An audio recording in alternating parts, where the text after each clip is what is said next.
திமுகவுடன் பேச்சுவார்த்தை நடத்த அமைக்கப்பட்ட குழுவினர் ஆலோசனையில் ஈடுபட்டு வருகின்றனர். தகவல்களை வழங்குவதற்காக செய்தியாளர் வீரகுமார் இணைப்பில் இருக்கிறார். வீரகுமார், கூடுதல் விவரம் என்ன?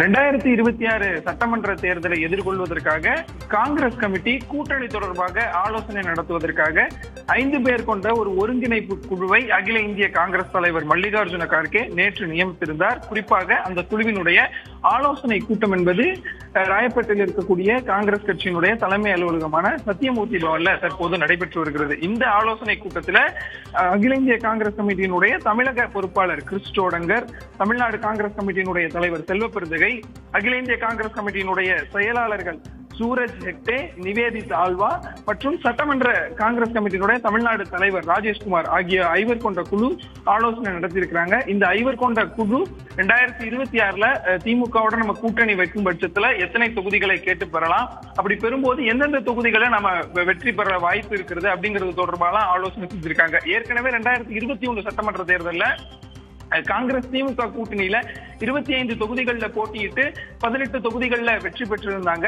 தற்போது இதே தொகுதிகளை பெறாங்களா இல்ல இதை விட கூடுதலா பெற போறாங்களா அப்படிங்கிற ஒரு கேள்வியும் எழுந்திருக்கிறது. ஏன்னா 2026 சட்டமன்ற தேர்தல் ஒரு மும்முனை போட்டி நிலவக்கூடிய ஒரு சட்டமன்ற தேர்தலா இருக்கக்கூடிய காரணத்தினால கூட்டணி கட்சிகளுக்கு திமுக எந்த அளவு இடங்களை ஒதுக்கீடு செய்யறாங்க அப்படிங்கிற ஒரு கேள்வி இருக்கிறது. எனவே 2021 தேர்தலில் போட்டியிட்டு அதே தொகுதிகளை தராங்களா இல்ல அதை விட கூடுதலா கேட்க போறோமா என்பது குறித்தும் இவர்கள்லாம் இந்த 5 கொண்ட குழு ஆலோசனை செய்து அதற்கு பிறகு காங்கிரசினுடைய மூத்த தலைவர்களாக இருக்கக்கூடிய தங்கபாலு, கிருஷ்ணசாமி, திருநாவுக்கரசு, காங்கிரஸ் கமிட்டியினுடைய பொருளாளர் ரூவி மனோகரன், பீட்டர் அல்போன்ஸ், நாடாளுமன்ற உறுப்பினர் சசிகாந்த் செந்தில், காங்கிரஸ் கமிட்டியினுடைய செயலாளர் வி.கே. அறிவழகன், சட்டமன்ற உறுப்பினர்கள் உள்ளிட்டோரோடும் ஆலோசனை செய்வதற்காக தற்போது கூடி ஆலோசனை செய்து வருகிறார்கள்.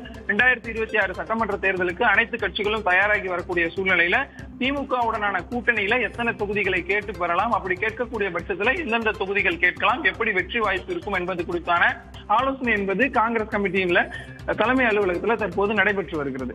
தற்போதைய தகவல்களை வழங்கியதற்கு நன்றி வீரகுமார்.